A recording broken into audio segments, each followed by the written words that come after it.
आकाशवाणी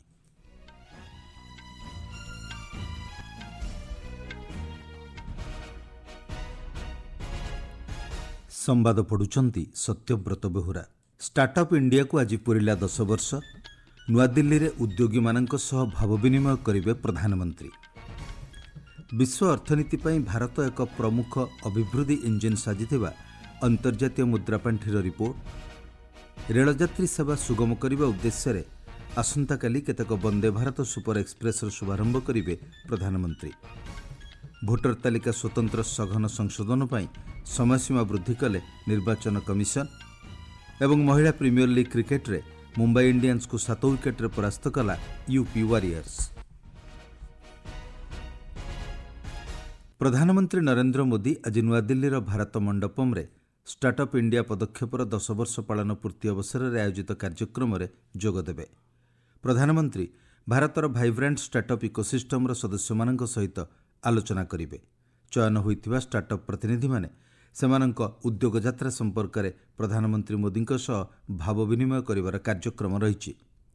प्रधानमंत्री नरेंद्र मोदी 2016 मसीहा जनवरी 16 तारिख में नवसृजन को पोषण करिबा, उद्योगिता को प्रोत्साहित करिबा तथा निवेश चालित अभिवृद्धि को सक्षम करने उद्देश्य रे जातीय कार्यक्रम भाव में स्टार्टअप इंडिया शुभारंभ करथिले।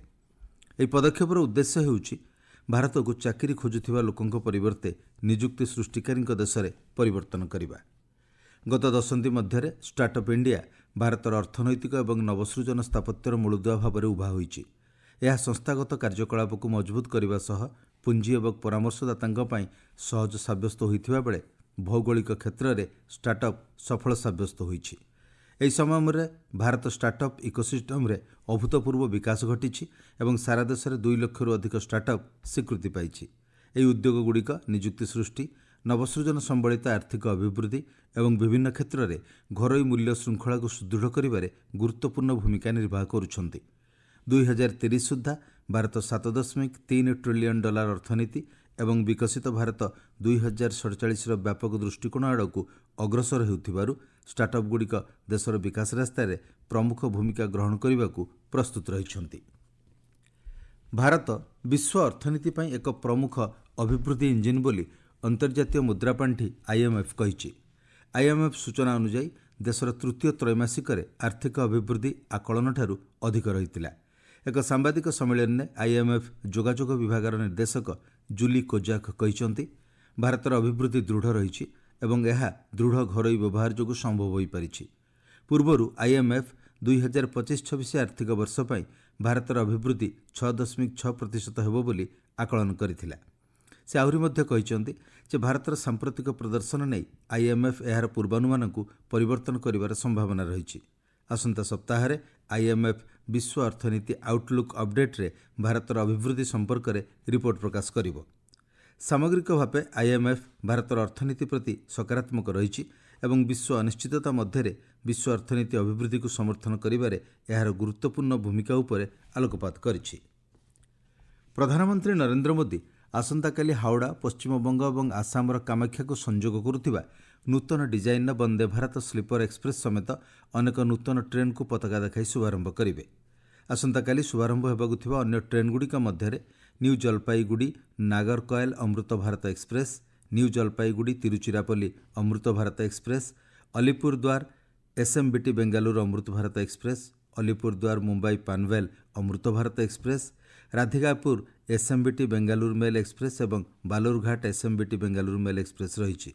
यही सबु ट्रेन गुड़िक पश्चिमबंग, आसाम, बिहार, ओडिशा, आंध्र प्रदेश, कर्नाटक, तमिलनाडु, महाराष्ट्र, उत्तर प्रदेश और मध्य प्रदेश मध्य यात्री सेवा को उन्नत करिवो।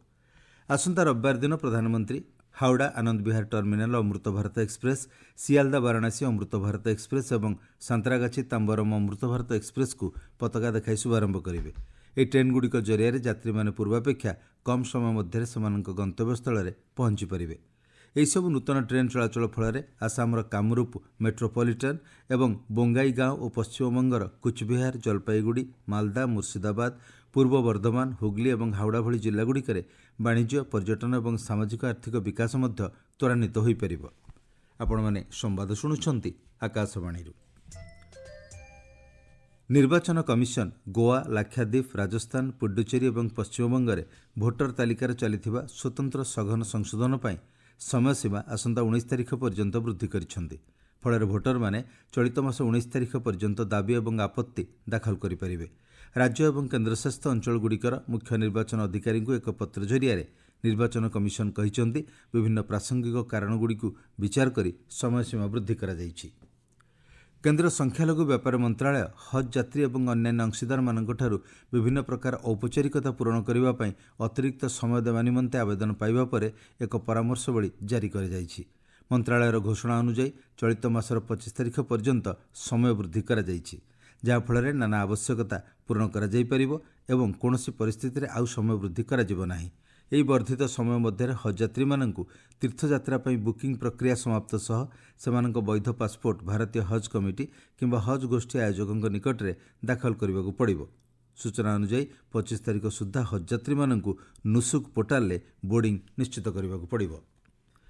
ଭାରତର ବିଦ୍ୟୁତ୍ ଉତ୍ପାଦନ କ୍ଷମତା 510 ଗିଗାୱାଟ୍କୁ ବୃଦ୍ଧି ପାଇଛି। କେନ୍ଦ୍ର ଶକ୍ତି ମନ୍ତ୍ରୀ ମନୋହର ଲାଲ କହିଛନ୍ତି 2014ରେ ଦେଶର ବିଦ୍ୟୁତ୍ ଉତ୍ପାଦନ 249 ଗିଗାୱାଟ୍ ଥିଲା। ନୂଆଦିଲ୍ଲୀରେ ଭାରତ ବିଦ୍ୟୁତ୍ ସମ୍ମିଳନୀ 2026ର ପ୍ରାରମ୍ଭିକ ଉତ୍ସବରେ ଯୋଗଦେଇ ମନ୍ତ୍ରୀ ଶ୍ରୀ ଲାଲ କହିଛନ୍ତି ଭାରତ ନିର୍ଭରଯୋଗ୍ୟତା, ସୁଗମତା ଏବଂ ସ୍ଥିରତା ଦ୍ୱାରା ନିର୍ଦ୍ଧାରିତ ଶକ୍ତି ସମ୍ବଳର ନୂତନ ଯୁଗରେ ପ୍ରବେଶ କରିଛି। ଭାରତ ବିଦ୍ୟୁତ୍ ସମ୍ମିଳନୀ 2026 ବିଦ୍ୟୁତ୍ ଏବଂ ବିଦ୍ୟୁତ୍ କ୍ଷେତ୍ର ପାଇଁ ଏକ ବିଶ୍ୱସ୍ତରୀୟ ସମ୍ମିଳନୀ।